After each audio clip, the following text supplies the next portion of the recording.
संपदा the resource channel में आपका हार्दिक स्वागत है। हम इस समय खरीफ के मौसम में उपस्थित हैं और खरीफ में खाद्यान्न फसलों के अलावा बहुत सारी सब्जियों और बागवानी की भी खेती किसान भाई करते हैं।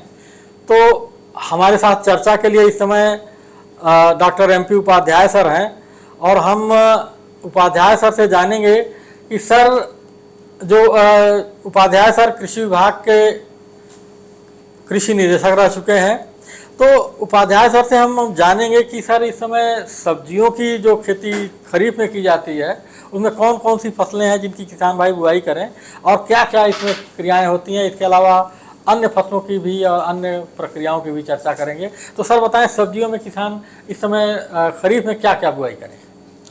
अब देखिए,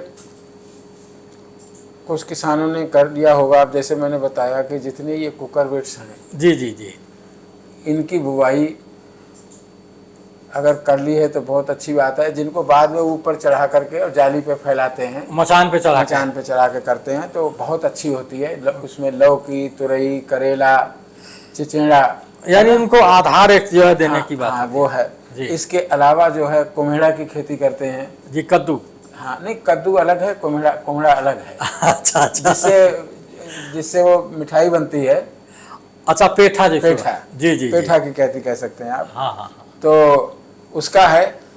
और बहुत से लोग कद्दू की खेती खेतों में, खुले खेतों में करते हैं, जो ऊंचे के खेत होते हैं जिनमें पानी नहीं भरता, उनमें खेती करते हैं कद्दू की। तो हरा कद्दू जो है खाया जाता है सब्जी में। तो इन सब का जो है इस समय टाइम है।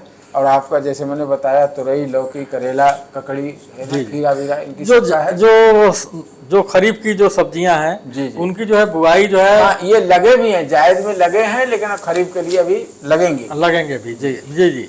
जायद की तो फसलें वो लगभग हार्वेस्टिंग स्टेज में है। हाँ, अब उनका तो अब जो है हम खरीफ की जो है सब्जियों की बात कर रहे हैं और उसमें भी कुकुरबिट लगते ही हैं। जैसे भिंडी आ रही है, भिंडी लगा भी सकते हैं। बिल्कुल बिल्कुल बिल्कुल बिल्कुल। और देखभाल करके जल्दी कर लेंगे, जल्दी भिंडी भी तो बहुत जल्दी फल आने लगते हैं। जी जी जी। तो इसलिए तो इनकी सर जो है कुछ प्रजातियां, जैसे भिंडी की जो है नहीं, भिंडी की जैसे परवनी क्रांति है, बहुत अच्छी वैरायटी है। बिल्कुल बिल्कुल। और पूसा की है, तो आजाद है, क्रांति है, आजाद है, क्रांति, ये सब प्रजातियां अच्छी हैं। बिल्कुल, जो भी मिल जाए उनमें से लगा लें तो उससे अच्छी पैदावार मिल जाएगी। सब्जियों के बीच की मैं। अच्छा, इसके अलावा जो अब आपको मैंने बताया था ना कि जैसे फूल गोभी अगेती लेना है। हाँ हाँ। किसान भाइयों, सब्जी के मामले में हमेशा ध्यान रखो, या तो अगेती वाले को पैसा मिलते हैं, या जो बहुत पछेती लगाता है उसको पैसा मिलता है। बीच वाले तो मिट्टी मोल बिकते हैं। बिल्कुल ठीक बात कह रहे हैं आप। तो उनको जो है वो नर्सरी लगा के, यानी प्लानिंग करके बोने की जरूरत है। मार्केट को देखते हुए योजनाबद्ध तरीके से करें। कैसे हमें किस समय अपनी बाजार में लाना है चीज, ताकि हमको उचित पैसे मिले। अच्छा सर, ये बागवानी में इस समय किसानों को क्या क्या करना चाहिए? देखिए, बागवानी में तो ये है कि भाई जहाँ मतलब जो पेड़ पहले से लगाए हैं उसे अगर पानी की कमी है तो सिंचाई उनमें करते रहें। बिल्कुल सही है। अच्छा, इसके अलावा अब जैसे बारिश शुरू होगी तो जैसे गड्ढा जो तैयार किए हुए हैं, बिल्कुल उन गड्ढों में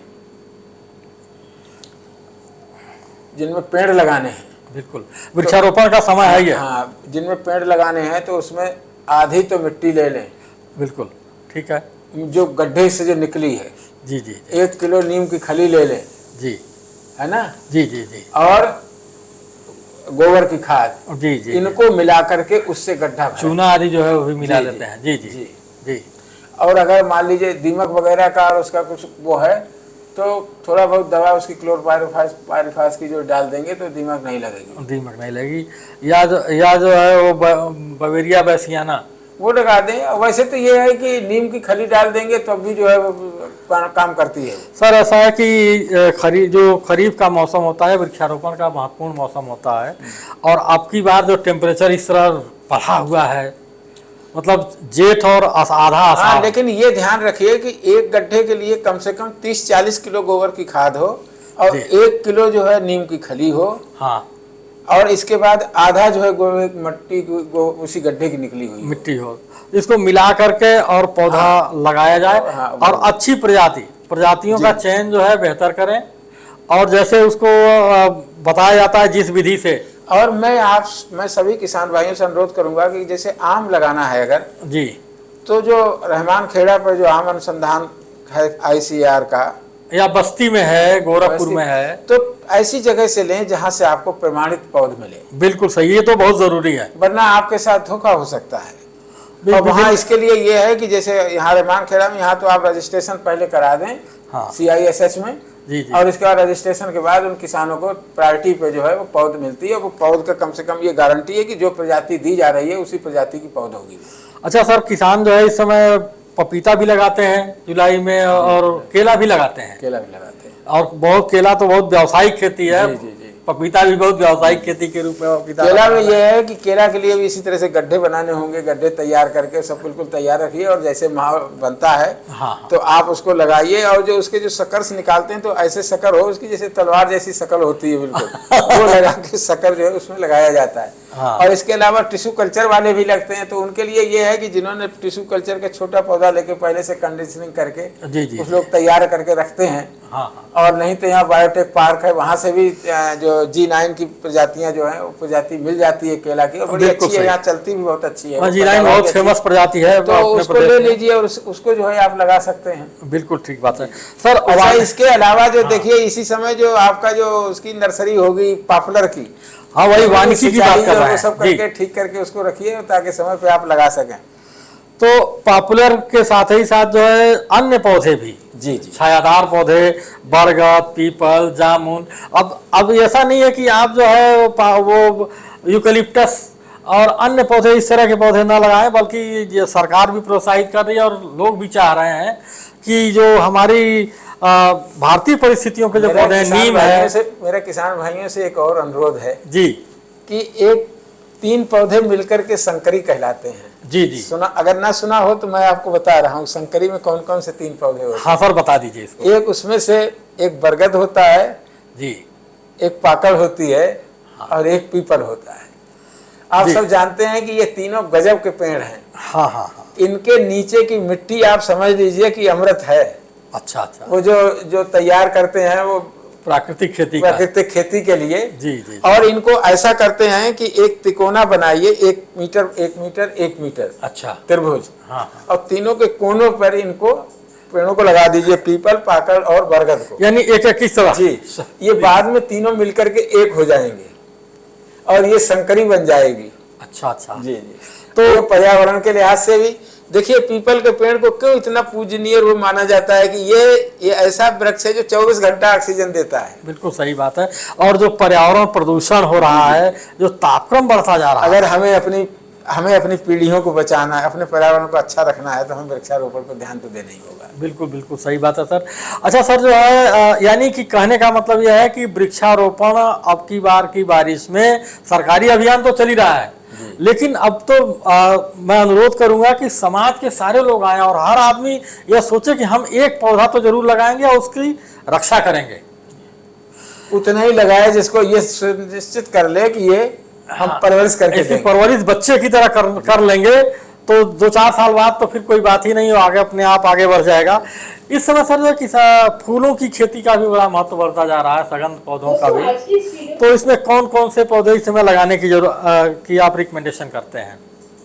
अब देखिए, रजनीगंधा है, देसी गुलाब है, ये सब जो है ये लगाए जा रहे हैं। उनकी गुड़ाई उड़ाई करके तैयारी करके इनको ठीक से रखें। हाँ हाँ, और इसके बाद ये सब जो है फिर बाद में सीजन आने पर बढ़िया फूल भी देंगे। जी जी, और रजनीगंधा तो ऐसा ही चलता रहता है। रजनीगंधा के इस समय तो उसके आ रहे हैं फ्लावर्स। हाँ हाँ, इस समय भी आ रहे हैं। जी जी जी। तो इसमें जो है लोग कहते हैं कि अगर उसको और स्पाइस बढ़ानी है तो उसमें जिब्रेलिक एसिड या ऑक्सिन का प्रयोग स्प्रे कर देते हैं तो थोड़ा सा अच्छा रिजल्ट मिलता है। अब की बात जो यहाँ पर बड़ी मेंथा बड़ी इंपॉर्टेंट फसल है। यस यस, तो उसमें भी अब जो है दूसरी कटाई के समय होगा तो उसको भी काट के समय से उसे करके उसका तेल वगैरह निकाल लें। हाँ, क्योंकि बारिश आने पर जो है तेल जो है कम हो जाता है। तो किसान भाई, जो मेंथा हमारे प्रदेश की एक महत्वपूर्ण फसल हो गई है नकदी फसल के रूप में, तो उसका जो है कटाई करके उसका तेल निकाल लें। सर, जो लू का अभी अभी गर्मी तो चली रही है, अभी बारिश सुबह से उस तरह नहीं हो रही है जिस तरह होनी चाहिए, तो टेम्परेचर बहुत अभी हाई है। तो हमारे जो पशु पक्षी हैं, जो किसान भाई पालते हैं, तो उनके लिए रख रखाव के लिए देखिए क्या अब सुझाव इसमें देंगे तो आप? ये है कि उनको स्वच्छ पानी पीने को भी हो जी और उनको लू से बचाएं। जी जहाँ रखे हुए हैं वहाँ उनको जो उसमें जो टटियाँ और वो सब लगा रखी हैं उनको पानी छिड़कते रहें उन पर। हाँ, मतलब मतलब मुर्गियों को भी इसी तरीके से बचाना, स्वच्छ पानी पीने को भी देना है जी जी जी और इसके अलावा उन्हें लू से और गर्मी से बचाना भी है। बिल्कुल सही बात है, सावधानी बरतनी पड़ेगी, नहीं तो बहुत नुकसान हो जाएगा। बिल्कुल सही है। तो गर्मी से जैसे आप अपने को बचाते हैं, जैसे अपने बच्चों को बचाते हैं, वैसे जो आपके पशु हैं, जो आपके पक्षी हैं, मुर्गी आदि हैं, या मछलियों के लिए भी लोग जो है तालाबों में जो पाल रहे हैं, हाँ। बना करके आर्टिफिशियल तालाबों में, तो वहाँ भी जो है ऐसा करें कि अगर बहुत कम पानी रह जाता है और वो पानी गर्म हो जाता है तो मछली के लिए भी परेशानी होती है। मछलियाँ तो मर जाती पानी हैं। रखें और इसके अलावा जो है थोड़ा सा पानी बदलते भी रहें। बदलते भी रहें। तो इस तरह जो है सर ने आपको बहुत अच्छी जानकारी दी है। खरीफ की जो खाद्यान्न वाली फसलें हैं उनके लिए भी व्यवस्था करें, और जो हमारी बागवानी है, सब्जी की खेती है या पशुपालन है, फूलों की खेती है, और इनके लिए मैनेजमेंट की एक जरूरत चीज है। और कहना चाहेंगे। बिल्कुल सही जी सर। हम लोग अपनी एक विरासत से बहुत दूर चले गए, हमारा सोच ऐसा कुछ हो गया। जी जो हमारे श्री अन्न है जिन्हें हम मोटे अनाज कहते थे, बिल्कुल सही है। ज्वार, बाजरा, सावा, कोदो, जी जी जी ये सब ऐसे क्षेत्र जो ऊपर हर क्षेत्र हैं, हाँ। उनमें जहाँ हमें कम पानी है सब और फर्टिलिटी लेवल भी कम है, ये अन्न ऐसे हैं कि उसमें भी बहुत अच्छी पैदावार दे सकते हैं और ये बड़े पौष्टिक हैं और ये विपरीत परिस्थितियों में भी अच्छी पैदावार दे जाते हैं और हमारे स्वास्थ्य के लिए भी स्वास्थ्यवर्धक है। और प्रदेश सरकार भी बहुत इनका- प्रोत्साहन दे रही है, इसे प्रोत्साहन दे रही है, किसानों को काफी मिनी कुछ किट सहायता के दे रूप रही में है, और अनुदान मिनी जो किट है वगैरह काफी दे रही अच्छा है है, इस तो पे। उसका लाभ भी उठाएं और इस स्वास्थ्य के दिशा में अच्छी स्थिति पैदा करने के लिए ये कदम उठाना बहुत जरूरी है।